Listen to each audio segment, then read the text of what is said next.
have a look at that. It's miles up. Oh, it's nearly taken someone out in the stands. That was a flat six right under the stand there, the George Giffen stand. Hello everyone and welcome to episode 3 of CRIQAZI, in which I, Behram Qazi, will talk you through the second test match played between Pakistan and Australia at the Adelaide Oval, in which Pakistan was handed their second consecutive innings defeat by Australia, and that's how that tour ended. So, a lot to talk about. Let's get right into it. It doesn't really take an expert's opinion to figure out that Pakistan received an absolute hammering at the hands of Australia in this two-test match series. The hosts batted only twice and Pakistan only managed to take 13 Australian wickets across two test matches. That paints a picture on its own. It was no contest. It was an absolute drubbing.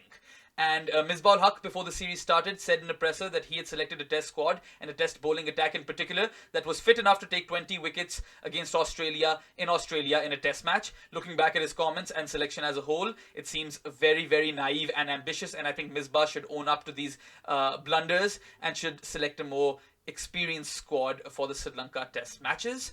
Another selection blunder, in my opinion, was the exclusion of Naseem Shah from the second test. I mean, yes, he may be 16, yes, he may not be test match ready, but these are things that Misbah should have figured out before the test series started. Now that Naseem had played the first test and did look promising in patches, he should have been given a go in the second test as well. I mean, I really fail to understand how you could shoe in Musa Khan instead of him. He's also a rookie of 7 test matches, and his skiddy bowling was taken apart by the Australians. So if he wanted to play Musa, he should have been played as the fourth seamer. And I have been reiterating my opinion since episode 1 of CRIQAZI that Pakistan should go into these test matches with 5 frontline bowlers. That would give them the best chance to win and take 20 wickets. What did the extra batsmen give Pakistan? Imam and Haris combined for 11 runs across 4 innings, which is absolutely pathetic. And again, I mean, I really don't understand why Pakistan did not be a little brave and play the extra bowler. It would have given them a better chance. And moving on to Azhar Ali's captaincy, I think he was very, very pedestrian in captaining the team. I was not impressed with his field placements. Not enough pressure put, especially if you compare it to the field placements that Tim Paine had. And Azhar just does not come across as a leader of men to me. So his future as test captain hangs in the balance for me personally. And his test form has been pretty dour as well. He's only managed to score at an average of 25 or 26 in the 15 test matches after Misbah and Yunus's retirement. So he really needs to pick up his slack and deliver before he loses his spot. And as far as positives go in this series, the only 3 names that come to my mind are Babar, Yasir, and Rizwan. Babar was Pakistan's standout batsman. He nearly scored 2 consecutive centuries in foreign conditions. So credit to him. I think he will turn out to be Pakistan's backbone in Test cricket in the future. Yasir was not good with the ball at all. He started the series averaging 84 with the ball in tests in Australia, ended the series with an average of 89. So he's only gone down as far as bowling is concerned. But he did bat well. I think he was Pakistan's 3rd best batsman. And even though his century was a bit lucky, Australia did waste a lot of chances. He did show a lot of grit and determination, and definitely a few of those top order batsmen could take a leaf out of Yasir's book. Rizwan was very, very feisty behind the stumps. I think he fought hard. His dismissal in the first innings in the Adelaide Test was pretty poor. He played outside off and played away from his body. And I think he learned from that in the second innings. And I'm pretty satisfied with Rizwan's performance in this series. I think he will improve as a Test cricketer. Shan and Asad Shafiq both were set in the second innings in the Adelaide Test. And had they scored big, Pakistan could have salvaged this test match, potentially drawn it, or at least taken it to the 5th day, at least forced Australia to bat again. But both Shan and Asad threw away their wickets. Shan set on 68, went for a really unnecessary shot. There was no need to play such a rash shot, and he tried to go up and over and only hold out to mid-off off the bowling of Nathan Lyon. Lyon also took the scalp of Asad Shafiq, and really the plan was set. Lyon was bowling a leg stump line and had a leg slip and a silly mid-on in place. Asad fell to that trap after scoring a few streaky shots in that region, and I think Test batsman with Asad Shafiq's experience really should have done better. I expect more from him, so I would have given both these batsmen a pass mark in this series, but those last innings dismissals for both these batsmen, really, I think they should be doing better and they should have better match awareness. In 2016, Ian Chappell made a comment that Pakistan shouldn't be touring Australia because every time they tour, they really don't put on a show, and it's always a one-sided affair. And Misbah-ul Haq, captain at that time, hit out at Ian Chappell and said that Pakistan cannot get better at playing in Australia if they don't play in Australia. And Pakistan at that time was touring after 6-7 years. So Misbah-ul Haq does stand corrected. Ian Chappell has the last laugh as Pakistan continued their poor run. Now they have gone 14 test matches without a win. In fact, 14 defeats in a row on Australian soil. So Ian Chappell ended up having the last laugh on that one, and the irony is really not lost on Misbah-ul Haq. Before I move on to the next segment, I just want to discuss this Australian team a little bit. Both David Warner and Marnus Labuschagne had the test series of a lifetime. Every time they came out to bat, they batted big and scored some daddy hundreds. For sure, these two batsmen have given Pakistani players and fans alike a lot of sleepless nights, and it was just a terrific display of batsmanship all in all. Now, I want to talk a little bit more about David Warner. A year ago, he was banned over charges of ball tampering, and then he came into the test side this year for the Ashes and had a tumultuous Ashes series. He scored under 10 runs, at an average of under 10 runs with the bat in the Ashes, and he came into the series under a lot of pressure. And boy, did he just go berserk. He scored 150 in the first test and then followed it up with a 335 not out in the second test at Adelaide. He became the 7th Australian to score a triple hundred and beat Don Bradman's highest test score of 334 by 1 run. I think he would have even gone on to beat Brian Lara's test match record of 400 runs not out. But credit goes to Tim Payne. He kept the interest of the team ahead of personal milestones, and that is really a very, very admirable quality about Australian cricket. So David Warner really proved himself, showed his mettle, and his 335 and comeback in general really goes on to speak volumes of his character, and it proves that he is in fact a champion test cricketer. Marnus Labuschagne too scored consecutive scores of over 150 in these two test matches. He did not have a single century before this test series, and now he is the highest run scorer in test match cricket in 2019. So I think Australia have found a gem of a number 3, and I expect him to score a lot of runs for them in the future. Moving on to the bowling attack, I have said time and again that Mitchell Starc, Pat Cummins, Josh Hazlewood and Nathan Lyon are the best test bowling quartet in the world currently. Starc had a brilliant game. He took a 6-for in the first innings, and he seems to have found his rhythm back, his mojo back, because he was really disappointing in the last few years in test match cricket, last year in particular. And it's good signs for Starc heading into that series against New Zealand. And then Nathan Lyon. Now, this was a bowler who, against Pakistan, had been really, really mediocre in the past. He also took a 5-wicket haul in the second innings at Adelaide, and credit goes to him for bowling a very tight leg stump line, and credit goes to the captain as well for keeping those attacking fields for Nathan Lyon, really not giving the Pakistani batsmen much room to score or even take a single. So a lot of credit to Tim Payne. I've been very, very impressed with him. He's a very chirpy fellow, and I think he's a very, very sound test match captain. So moving on to Australia's next test match assignment, which is a home series against New Zealand. I think they look very well set to take on the number 2 test match side in the world. But I think this contest is going to be very even, very 50-50, because New Zealand, apart from being the second best test match side in the world, they have not lost a test series since 2016-17. So it's been 3 years since they've lost a test series, and they have just defeated England 1-0 at home in a 2 test match series. So I think this will be a test series to look out for, and I expect it to offer a lot of compelling test match cricket.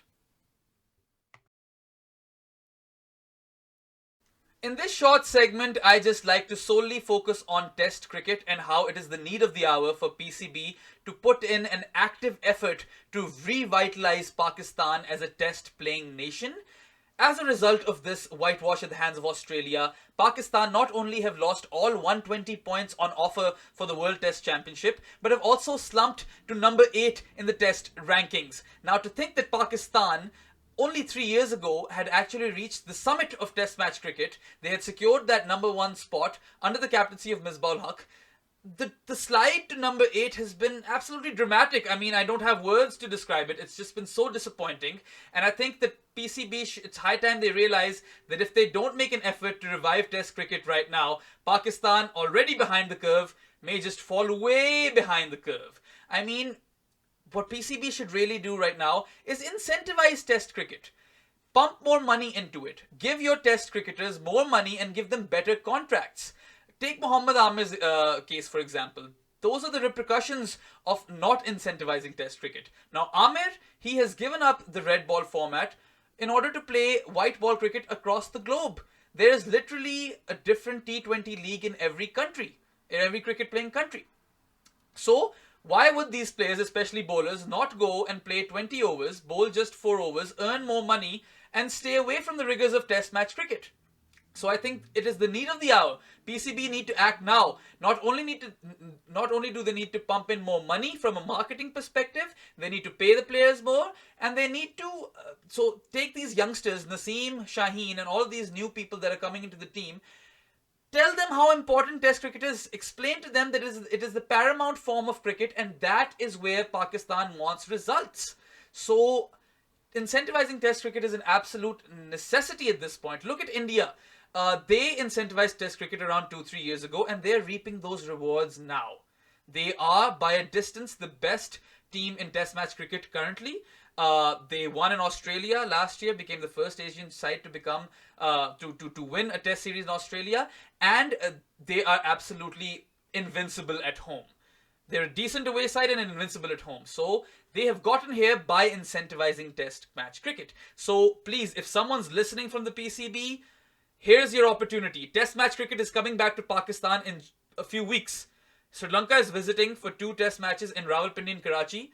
So there should be a lot of marketing, a lot of advertisement for this Test series. Encourage the fans to come out and watch these Test matches in the stadiums. And please, please, explain to your players that this is where we want the performances, and pay them more in order to encourage them to perform better and play red ball cricket. In this segment, I just want to talk about my thoughts on what squad should be selected for the Test matches against Sri Lanka. First up, I'll start with the batting. I think Imam-ul Haq should be shown the door. It's high time. He is a fantastic cricketer in ODI cricket. I am a fan, but he hasn't really translated those results into red ball cricket. And, well, he's played, 11 Test matches now, averages under 27. Those aren't stellar sort of figures. And I think he should go back to the CRIQAZI trophy, try to score some runs and earn his way back into the team. Thoughts on who should replace him? From what I remember in these past 3 years, the most formidable opener that I've seen was Sami Aslam. He looked better than the rest, and I think maybe he should be given another chance to perform at the top level. And I think both him and Shan Masood opening the batting in home conditions, they could prove to be quite a formidable pair. So that's one change.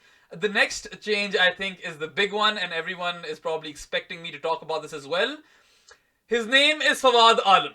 He has been Pakistan's most prolific run scorer in domestic cricket in history. He averages over 56 runs, has 33 first-class hundreds, and in this new revamped Quaid-e-Azam trophy, he already has 3 hundreds, along with a double hundred to his name.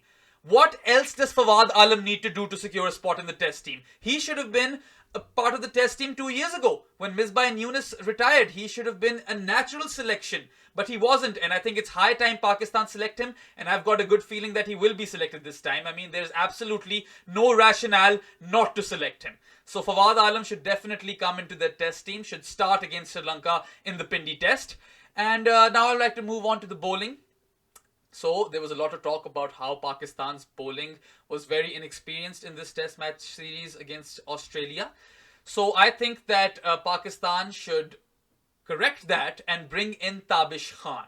Now, Tabish Khan has played 127 first-class games, taken 568 wickets at an average of 23.9. Those are all figures on the placid tracks of Pakistan. So even though Tabish is approaching his 35th birthday, he is not a long-term solution, is definitely a stopgap solution. I think that it's so necessary for Pakistan to win this test series, get some points on the board in that World Test Championship, that he should definitely be picked in the squad at least.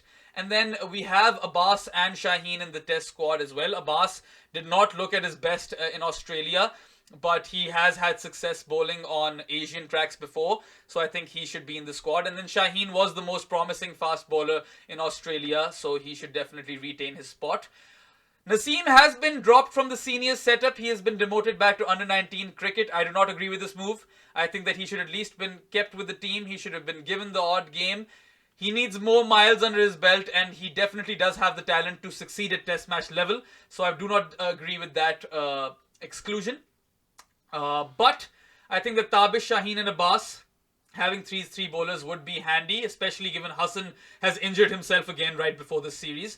So Pakistan are a bit handicapped, and I think they should go with these bowlers, because in Asia you don't necessarily need to play a lot of fast bowlers. Pakistan could end up playing just 2 fast bowlers and 3 spinners with 1 spinning all-rounder. So either Abbas or Shaheen, or Tabish or Shaheen, or Abbas or Tabish, they could take up that role of being the fast bowling spearheads. And then moving on to the curious case of who Misbah will play as his spin bowling all-rounder.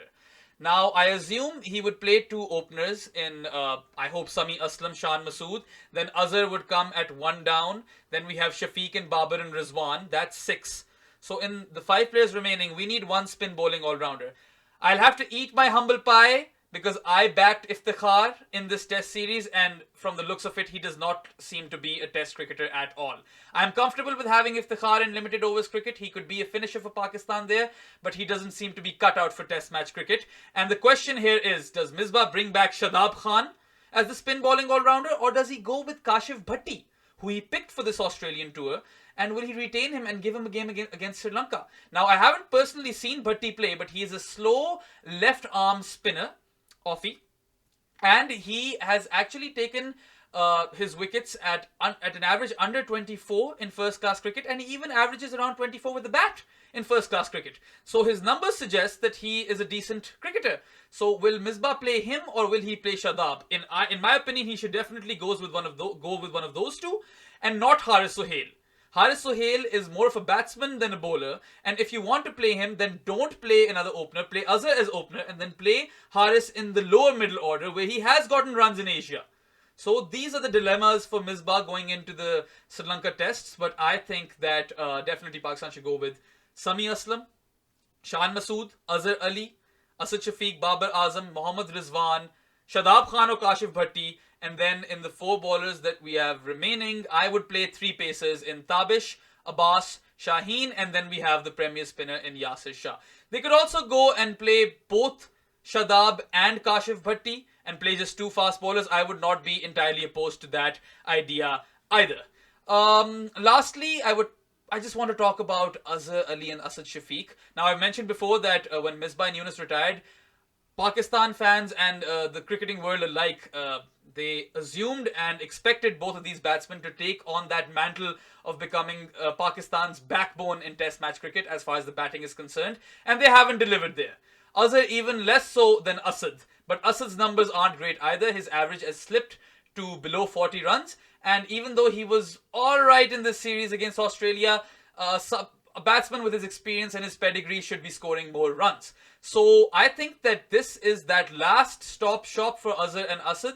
This is their last opportunity to perform, because if they fail again, there is more reason than ever to drop these two from the test side. Pakistan will need a revamp if they continue to fail, especially in conditions that are familiar to them. So I think that it's high time that these two pick up their slack and score runs for Pakistan, and something tells me that they will. Even though Azhar has gotten out to that same delivery over and over again, where he tries to flick it to the onside and there's an outside edge to slip. I've seen that so many times, I've gotten sick of it. But I think that these 2 batsmen will deliver come the Sri Lanka series and will retain their spot. I really hope so, because Pakistan needs their experience and needs their pedigree. Lastly, I just want to talk about Azhar Ali's captaincy. This will be a really testing series. I think this is make or break for him. If Azhar cannot win this test series, he should be sacked as test captain. Pakistan should not waste much more time, should not lose more points on the World Test Championship circuit. And I really want Azhar to see to set more attacking fields, and it'll be really interesting to see how he captains in Asian conditions. But all eyes will be on him. He is the man in focus because he is short of runs and he has been very unimpressive in his captaincy. So, ladies and gentlemen, that's all for this episode of CRIQAZI. If you enjoyed it, please like, share, and subscribe. If you feel that there's some feedback that I require, please give it to me in the comment section. And if you want me to cover specific content, please mention that in the comment section as well. I tweet at DefMango, and the Instagram page is CRIQAZI as well. Please reach out, please tweet. I'd love to talk to you guys, and keep the love coming. That's what keeps me going as well. That's it for now, guys. Bye-bye.